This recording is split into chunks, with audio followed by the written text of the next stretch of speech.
I'm thinking about the early 50s. You arrive in Paris, you've already had some sexual liberation and from an unconventional background, so who you are, your sexuality, the way in which you conduct that has not been restricted particularly, even though it's come out of restriction. And then you arrive in Paris, and you end up in a brothel. You end up in an environment that is interesting, dangerous, illegal, scandalous. How does that happen? Do you just knock on the door then, Janis, and go, hello? No, I was actually introduced to this woman I was in a play with a very famous playwright in France called Arthur Adamov, and the play was Spring '71, which was way away from anything sexual. It was about the revolution of 1871, the Paris Commune, and he was regarded as one of the top writers, and he had a bizarre life. In the sense that his turn-on was obviously to mix with brothel keepers. And I had said to him that I was very interested in women, particularly very domineering women. And he said, I've got exactly the right person for you. And that was it? And that was it. I mean, she happened to be a brothel keeper. She didn't have to be. I mean, she could have been a marquise or something like that. But, I mean, that was her profession.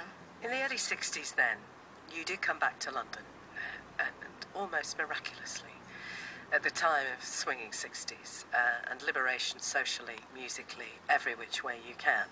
But you had to flee Paris, almost. Something went very wrong. We gave parties. Although I was involved in the brothel, it was just the ladies' part of it. I mean, she had a fantastic clientele. Usually the people were from the embassies, etc. And it was really unbelievable, the names that were there. The bottom part of the brothel was for, if you like, ordinary trade. That is sadomasochism sometimes, but, you know, just the ordinary girls with chaps, etc. But we gave parties, and it was a very elaborate affair. All her parties, it was fancy dress, and everyone had a little part to play, and we all rehearsed our parts, etc. And I'd rehearsed my part. This was a court scene, and I'd rehearsed my part. And there was supposed to be, I was in the fantasy, I was supposed to be raped, and I was standing up and crying and saying how terrible this was, and I go to stab the person who'd done it. And we'd practiced it many, many times, because obviously it wasn't a real dagger. Well, I thought it wasn't. And was it? Well, I don't know to this day. There was a lot of blood, and suddenly we had to go and get out. You don't know what happened to that person? I don't know whether I killed someone, or whether I injured someone, or whether I was just part of her fantasy game of getting rid of me. It's something I live with constantly for the rest of my life, yes. You came back then to this country and walked straight back into the sex trade with a woman who was notorious, the Madam Jane Jones, and even more court cases and even more question marks. Fascinating move, but did it never occur to you that you could have your sexuality and the sexual life you wanted and get a proper job? Or quite clearly go and get an education, because the intelligence was there, the interest was there. Why always stick to what was pushing barriers? Why not have some because you have had conventionality, yes, eventually. Why not then? Because I didn't want it. Because I was still at that age absolutely drawn to this bizarre life. I thought it was incredibly glamorous. I mean, it was certainly glamorous in Paris. I mean, it was unusually glamorous. And of course, it pandered to that part of my being, that sadomasochism that I understood.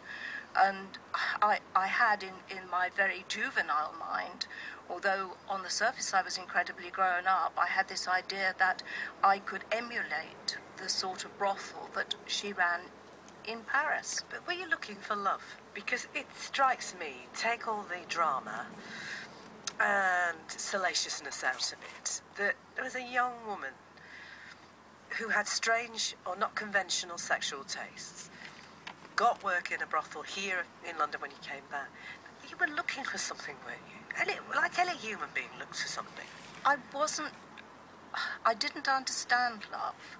I wasn't looking for love. I was looking for selfish sexual fulfillment. I mean, it was totally egotistical. It was totally to do with the self. I went through a very, very selfish phase.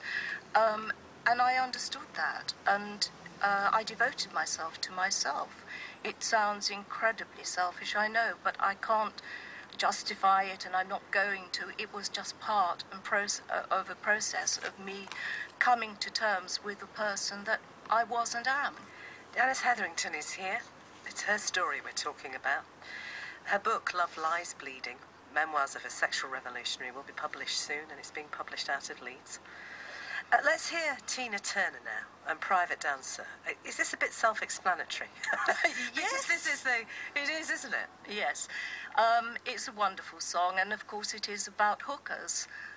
It's a sad song because, I mean, you know, that's what she's doing, and she's unfulfilled, whereas the early part of my life was very fulfilled. Well, the men come in these places, and the men are all the same. You don't look at their faces, and you don't ask their names. You don't think of them as human. You don't think of them at all.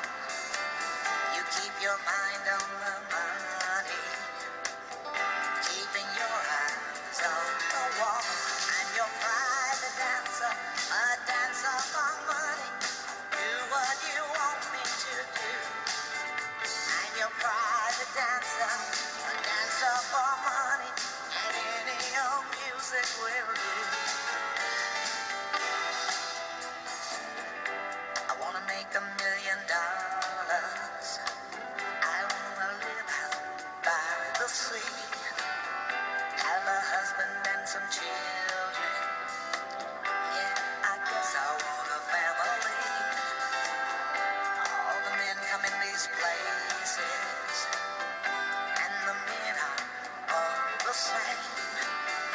You don't look at their faces, and you don't ask their name. I'm your private dancer, a dancer for money. I'll do what you want me to do. I'm your private dancer, a dancer for money, and any old music will do. I'm your private dancer, dancer for money. I'll do what you want me to do. Just a private dancer, a dancer for money, and any old music will do. Dutch marks are dollars, American Express will do nicely, thank you. Let me loosen up your collar. Tell me, do you wanna see me do the shimmy again?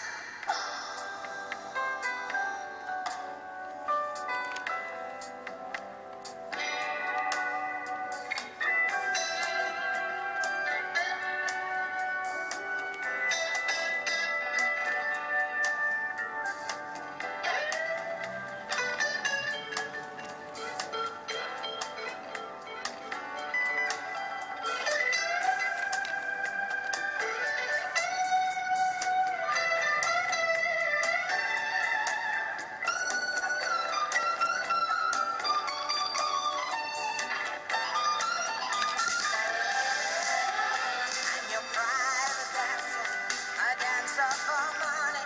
I'll do what you want me to do. I'm your private dancer, dancer for money. Any old music will do.